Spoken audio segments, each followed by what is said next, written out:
नमस्कार, heart of Bharat देख रहे हैं आप। मैं हूं दिवाकर विक्रम सिंह। लगभग एक हफ्ते पहले दिल्ली में आयोजित एक कार्यक्रम में, जिसमें एक इंग्लिश न्यूज़पेपर की लॉन्चिंग की स्थिति थी, वहां पर मुझे कार्यक्रम में बुलाया गया था। और उस कार्यक्रम में हमारे एक पत्रकार मित्र थे, उनके कहने पे मैं वहां पर गया था। लेकिन वहाँ के कार्यक्रम में जो कुछ भी मैंने देखा, जितनी बातें हुई, वो मुझे प्रभावित नहीं कर पाई। कारण ये था कि मेरा ऐसा मानना है कि एक लोकतांत्रिक देश में रहने के कारण किसी भी जाति, संप्रदाय या कोई भी व्यक्ति हो, कम से कम वो जब अपनी बात रख रहा हो तो एक ही गुट उसमें सम्मिलित नहीं होना चाहिए। उसमें सबको बुलाना चाहिए, सबकी बात सुननी चाहिए और सबकी बात सुन करके उसका मनन करना चाहिए। और फिर चूँकि सब एक साथ रहते हैं और एक साथ रहने का एक तरीका खोजना चाहिए। मैं ऐसा इसलिए कह रहा हूँ क्योंकि वो कार्यक्रम जो आयोजित था, उसमें सिर्फ एक संप्रदाय के लोग ज़्यादा थे। हाँ, मैं उससे इतर था, ये मैं कह सकता हूँ। लेकिन चूँकि वो प्रेस का एक कार्यक्रम था, मित्र होने के नाते उन्होंने बुलाया। हालांकि उन्होंने बड़े औपचारिक तरीके से बुलाया, किसी तरीके से वो लास्ट मोमेंट पे, लेकिन मैं पहुंचा बिल्कुल समय पर। वहाँ पर जब मैं गया तो मैंने ये बात देखी कि कुछ वक्ता बोल रहे थे। उसमें कांग्रेस के नेता सलमान खुर्शीद भी थे, एक्स एमपी मोहम्मद अदीब थे, और तेलंगाना से भी कई बड़े नेता आए थे। कुछ देशों के राजदूत भी थे वहाँ पर, और पत्रकार रहे होंगे। मैं बहुतों को नहीं पहचाना, लेकिन जिसको पहचाना था उस पर मैं बात कर रहा हूँ। हमारे उस मित्र के साथ बहुत हंसी मजाक होती है, और हंसी मजाक में ही हम बहुत गंभीर मुद्दों पर बात करते हैं। अक्सर वो शख्स ये कहते हैं कि मैं संघी हूँ। हालांकि मैंने आज तक संघ के कार्यक्रम को मैंने कवर किया, लेकिन मैंने संघ ज्वाइन किया नहीं। हाँ, मैं राष्ट्रवादी तो हूँ, क्योंकि मेरे पत्रकारिता की शुरुआत ही जो है वो राष्ट्रवाद से जुड़े एक न्यूज़पेपर से हुई थी सन 1999 दिसंबर में। और राष्ट्रवाद मेरे मन में, दिल में, और मेरे व्यक्तित्व में, मेरे लेख में और मेरी वाणी में वो भरा हुआ है। वो किसी को ज्वाइन करने के लिए, किसी के साथ जुड़ने के लिए, नाम कमाने के लिए ऐसा कभी नहीं रहा। कम से कम 25 साल के अपने जर्नलिज्म के करियर में तो मैं ये कह सकता हूँ। मैंने 2 मिनट तक आपको ये सारी बातें इसलिए मैंने बताई कि इसके पीछे कारण है बताने का। क्योंकि इज़राइल और फ़िलिस्तीन की चर्चा जब भी मैं करता हूँ तो मैं ये बोलता हूँ कि जिस तरीके से पूरी दुनिया में मुसलमान इकट्ठा होता है और ये कहने के लिए कि फ़िलिस्तीनियों के साथ जो कुछ भी हुआ है उसके लिए पूरी दुनिया को एक हो जाना चाहिए। ऐसा है, अगर त्रासदी है किसी के साथ या किसी कम्युनिटी के साथ, एक मास किलिंग जैसी स्थिति बन जाती हो, हालांकि वो युद्ध है, वहाँ मास किलिंग शब्द का इस्तेमाल नहीं हो सकता, क्योंकि उस युद्ध को क्रिएट करने के पीछे अगर इजराइल के प्रधानमंत्री बेंजामिन नेतन्याहू का हाथ है, तो उसके पहले उसको हवा देना या उसका ओरिजिन जिसको कहा जाए, उसका क्रिएटर वो हमास है। और हमास ने 7 अक्टूबर 2023 में जो कुछ भी कर पाया था मानवता को खत्म करने के नाम पर, वो उसके लड़ाकों ने किया था। और वो दुर्दांत थे, वो बीभत्स दृश्य जो प्रस्तुत हुआ था, और जिस तरीके से मारकाट मचाई थी, होस्टेजेस भी बनाए। अभी 50 होस्टेजेस बंदियों की बात अभी भी है, की जा रही है। 1200 से अधिक इजरायली मारे गए थे, और वो संगीत का कार्यक्रम था। बड़े संयोग की बात है कि जब घटना हुई थी उसके कुछ ही समय बाद जैसे ही मुझे जानकारी मिली, आज भी वो हार्ट ऑफ भारत पर वो वीडियो मौजूद है, और मैंने ये कहा था कि शायद ये हमास की तबाही का ये अंतिम कृत्य हमास की तरफ से है। और उसके बाद से आज तक ये स्थिति है कि गाज़ा पट्टी की स्थिति क्या हो गई है, वास्तव में त्रासदी है, दुखद है, क्योंकि वहाँ पर आम इंसान भी मारे जा रहे हैं। लेकिन अभी भी हमास को ख़त्म नहीं किया जा सका। इसलिए नहीं कि हमास लड़ रहा है, इसलिए कि हमास गाज़ा पट्टी के ऊपर के फर्स्ट लेयर में अभी भी इतने आतंकी वहाँ पर छुपे हुए हैं जो मौका पड़ने पर इजराइल के खिलाफ कुछ रेजिस्टेंस दिखा पाते हैं। और अब वो नहीं दिखा पाएंगे क्योंकि बेंजामिन नेतन्याहू ने मात्र 2 महीने के भीतर पूरे गाज़ा पट्टी को हमास मुक्त कर देने का संकल्प ले लिया है। और मैं बराबर कहता हूँ, इजरायली ऐसा इसलिए नहीं करते कि वो बड़े ताकतवर फोर्स हैं या कुछ और। पहली बात, उनका जीने के प्रति जज्बा, और इसलिए वो अपने को मरने मारने के लिए हमेशा तैयार रहते हैं। इजरायलियों के वजूद का सवाल है, इसलिए एक राष्ट्र के रूप में इजरायली लड़ रहे हैं और 6 देश के साथ सीधे सीधे लड़ रहे हैं और सबको मार रहे हैं, सबको बहुत बुरी तरीके से प्रताड़ित कर रहे हैं। और ये प्रताड़ना है क्योंकि गाज़ा के चारों तरफ जिस तरीके से घेरा बना लिया उन लोगों ने, और जिस तरीके से वहाँ पर आपूर्तिकर्ता जो रसद की जो जरूरी सामान है खाने पीने की उसको बंद किया गया, उसके बाद वहाँ पर मानव त्रासदी है। और इसके समर्थन में बोलना कोई उचित तो नहीं होगा, लेकिन क्या ये सही नहीं है कि उसी गाज़ा के लोग, जब हमास के लोगों ने ये सब कुछ किया या इसकी योजना बनाई तो उसको समर्थन दे रहे थे, और वो तब तक देते रहे थे जब तक इजरायलियों ने उनकी ये स्थिति नहीं बना दी। लेकिन उस 2023 की उस घटना का, 7 अक्टूबर के घटना का जिक्र कोई करता नहीं। करते हैं वो लोग, करते हैं जो इजराइल जैसी स्थिति में जी रहे हैं, अर्थात भारत में भी है वो स्थिति। और भारत की सेना अगर ताकतवर न हो और भारत के लोग अगर जागरूक न हो तो यहाँ भी वो स्थिति पैदा हो सकती है। और आपको ये समय, जब मैं ये बात कर रहा हूँ तो ये हास्यास्पद लग सकता है या कुछ ज़्यादा लग सकता है कि ये ज़्यादा बात की जा रही है, जबकि ये सच्चाई है। बांग्लादेश में जो कुछ भी हुआ या पश्चिम बंगाल में जो कुछ भी हुआ है हिंदुओं के साथ, उसको सोचा जाना चाहिए और बहुत अच्छी तरीके से सोचा जाना चाहिए। लेकिन वो सिर्फ एक खबर बनती है। लेकिन फिलिस्तीनियों के समर्थन में पूरी दुनिया इकट्ठा हो जाए, पूरे भारत के लोग इकट्ठा हो जाएं, ये प्रयास कौन कर रहा है? ये सबको मिल के करना चाहिए। लेकिन प्रयास सिर्फ एक कम्युनिटी कर रहा है, एक संप्रदाय कर रहा है। उसको बांग्लादेश या बंगाल में हिंदुओं के साथ जो हुआ उसकी चिंता नहीं है। वो सिर्फ बोलने के लिए बोल देता है कि हम इसकी मजम्मत करते हैं। अगर मजम्मत करना होता तो उसका तरीका कुछ और होता है। लेकिन इजराइल के खिलाफ भारत आ जाए, ये भारत का कट्टरपंथी मुसलमान चाहता है। सवाल ये है कि एक राष्ट्र के रूप में इजराइल अगर भारत के लिए जरूरी है तो क्यों नहीं होना चाहिए? आज ये सबसे बड़ा सवाल है। इजराइल पाकिस्तान के मुद्दे पर, पाकिस्तान की हरकतों के मुद्दे पर अमेरिका का इतना बड़ा सहयोगी, और कुछ लोग तो अमेरिका का पिट्ठू कहते हैं उसे, इतना बड़ा सब कुछ तोहमत लगने के बावजूद इजराइल के राष्ट्रपति, इजराइल का प्रधानमंत्री, इजराइल की जनता भारत के साथ खड़ी होती है। हमारा इजराइल का स्ट्रेटजिक पार्टनरशिप है। हम इजराइल की इतनी मजम्मत क्यों करें, इतना विरोध में क्यों आए?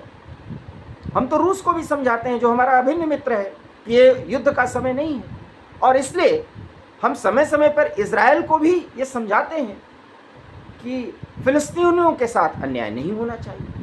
कोई ह्यूमैनिटेरियन ग्राउंड पर अगर सहयोग और समर्थन की ज़रूरत है तो भारत सबसे पहले।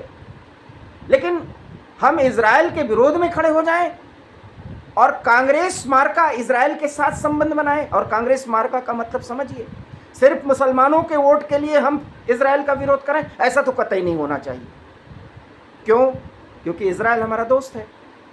हम तो ईरान से भी दोस्ती रहते हैं जो इजराइल का कट्टर दुश्मन है, और जो सारी समस्याओं जो फिलिस्तीनियों के साथ हो रहा है उसकी जिम्मेदारी ईरान के ऊपर है, लेकिन वो हमारा मित्र है। लेकिन ऐसा नहीं कि हमारी मजबूरी है कि हमको तेल लेना है। ये तेल का जो खेल है वो गल्फ से बहुत कुछ हम न्यूट्रलाइज कर चुके हैं, और इसीलिए तो अंकल सैम इतना नाराज हैं और वो टैरिफ पे टैरिफ लगाना चाहते हैं। भारत कह रहा है हम तेल तो रूस से भी लेंगे, और रूस ही नहीं, हम 36 देशों से तेल लेंगे। और अब तो गल्फ की मोनोपोली भी हम समाप्त कर चुके हैं। लेकिन आज भी गल्फ हमारा बहुत बड़ा व्यापारिक सहयोगी है, इसलिए गल्फ के उस देश के साथ जो भारत की उस तरीके से इज्जत करेगा, हम उसका समर्थन करेंगे। हम सऊदीया का समर्थन करते हैं, हम यूएई का समर्थन करते हैं। हम किसका समर्थन नहीं करते, लेकिन फिलिस्तीन की कॉज को उठाकर अगर हमास के आतंकी दुनिया को मानवतावादी दृष्टिकोण रखना सिखाएं, तो ये तो फिर इसका समर्थन नहीं करना चाहिए, कोई वोट दे या ना दे। और नरेंद्र मोदी का यही दृष्टिकोण तो भारत के उन लोगों को पसंद है, और उन लोगों को नहीं पसंद है जो इसकी बात करते हैं कि इस देश का तो माहौल ही बदल गया। अब मैं उस संदर्भ की बात करता हूं। उस न्यूज़पेपर के लॉन्चिंग के 50 मिनट तो मैं वहां रहा ही, और 3-4 वक्ता आए वहां पर बहस पर, वो बोले, उनकी बातें नहीं, कुछ मोहतरमा भी थी, समाजवादी पार्टी की सांसद इकरा हसन भी थी, ये सब बोल रहे थे। इनके बोलने में कहते हैं कि देश की फिजा बदल गई। तुम क्या कर रहे हो? तुम्हारी बातचीत में क्या ऐसा लग रहा है जो तुम देश को एक रखने और सबके सम्मान की बात सोचते हो? जो तुम्हारा दृष्टिकोण रखे वो भाई, जो तुम्हारा दृष्टिकोण न रखे वो तो संघी हो गया या हिंदुत्ववादी हो गया। और हिंदू या हिंदुत्ववाद का दृष्टिकोण रखना कट्टरपंथियों को बुरा क्यों लगता है? क्योंकि हिंदू तो कट्टर होता ही नहीं। हिंदू की तो समस्या यही है कि वो हिंदू है, वो जान ही नहीं पाया आज तक। और काश अगर वो जान पाता तो इस देश में इस कदर कट्टरपंथ प्रभावी ना होता। 11-12 सालों में उसको समझ में आया कि भाई कट्टरपंथी क्या क्या आपके भाई बना करके, भाई बनाने के नाम पे कर रहे हैं, आप समझ तो लो। लेकिन कट्टरपंथियों की एकता से कम हिंदुओं को सीखना चाहिए। और जब वो सीखने के लिए तैयार हैं, तब ये है कि ये तो फिजा बदल गई, ये तो बड़ा तंग दृष्टिकोण हो गया। एक मोहतरमा थी, वो जिक्र कर रही थी काफिरा कोई एक लेख के बारे में वो जिक्र कर रही थी। मैं बहुत ध्यान से तो वो अपने काफिर से काफिरा शब्द बना। उन्होंने कहा ये क्या हो गया? अरे भाई, कट्टरपंथी हिंदू को काफिर कहता है, उसका दृष्टिकोण हिंदू को मूर्ख बनाने का बहुत ही कन्फाइंड है, क्योंकि वो अपने धर्म और अपने भाई बंदों से अलग नहीं हो सकता। अगर होता तो बांग्लादेश या बंगाल में जो कट्टरपंथियों ने किया, इस देश के अन्य क्षेत्रों के मुसलमान सरगर्म न हुए होते। लेकिन फिलिस्तीन के काज पर हिंदू समाज कट्टरपंथियों के साथ आ जाए, इसलिए वो भाई बंदगी बनी रहेगी। ये आह्वान तो इस देश में हो ही नहीं सकता। यही तो 12 साल में, 11.5 साल में हो गया है। उसको समझ में आ गया कि ये हो क्या रहा है। और यही जब क्रिएट हो जाएगा, जब यही फिर 11 साल पहले की स्थिति आ जाएगी, तो इस देश में सब कुछ सामान्य होगा। सवाल यह है कि हम इस देश के नागरिक हैं, हम रहें, हम फ्रीडम प्रेस के साथ जुड़ें, वो अखबार निकालें, उसके संपादक बने, प्रधान संपादक बने, उसके रीडर बने, सब कुछ करें। हम दिल से कहाँ हैं, किसके साथ हैं, कितना जुड़ाव है, ये भी सब समझ में आता है। मजम्मत करने वाले बयान से इस देश का आम नागरिक अब नहीं समझने वाला, वो भाई बंदगी वाला, वो तो लेफ्ट लिबरल गैंग पर्याप्त है, वो करेगा, वो करता रहेगा। और यही तो सबसे बड़ी समस्या है। एक तो हिंदू जागरूक नहीं है, और दूसरा इसी कम्युनिटी से लेफ्ट लिबरल गैंग भी पैदा हो गया। इसलिए अगर और ये इन्हीं को इकट्ठा करके वो बोलते हैं कि देखिए समझदार और पढ़ा लिखा हिंदू तो हमारे साथ है, उससे भी बचेगा।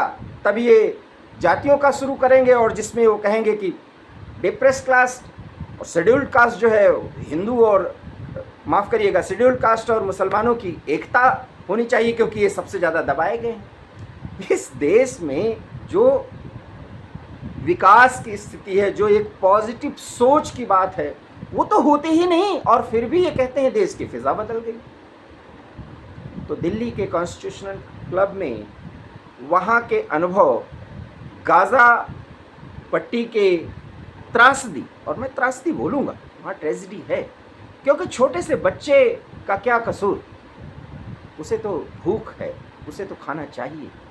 लेकिन इज़राइल का ये दृष्टिकोण क्यों गलत है कि हमें जीना है इसलिए हमको इस स्तर पर आना ही पड़ेगा, क्योंकि कट्टरपंथी तो कहता है हम इज़राइल को जब तक समुद्र में फेंक नहीं लेंगे, और कट्टरपंथी मतलब भारत के ही नहीं, पूरी दुनिया का कट्टरपंथी कहता है। जबकि अब्राहम एकॉर्ड जो बन रहा है और इसमें अमेरिका की मुख्य भूमिका है, उसमें है कि इज़राइल के वजूद को स्वीकार करने के साथ कैसे मुस्लिम देश एक पड़ोसी की तरह रह सकते हैं, लेकिन नहीं स्वीकार कर रहा है। और ये ईरान है कि इन सबको हवा दे रहा है, और ये तय है, आप देख लीजिएगा कि इज़राइल लगभग 1 या सवा महीने के भीतर ईरान पर बहुत बड़ा अटैक करेगा। जो 60 दिन का समय दिया गया था अमेरिका की तरफ से, उसका भी पालन नहीं होना है गाज़ा के संदर्भ में, और ईरान के खिलाफ भी कार्रवाई होगी, क्योंकि ईरान, आप सोचिए, पाकिस्तान के फील्ड मार्शल आसिम मुनीर ने ईरान पर अटैक करने के लिए अमेरिका को पैसेज दिया, ये जग जाहिर हो चुका है।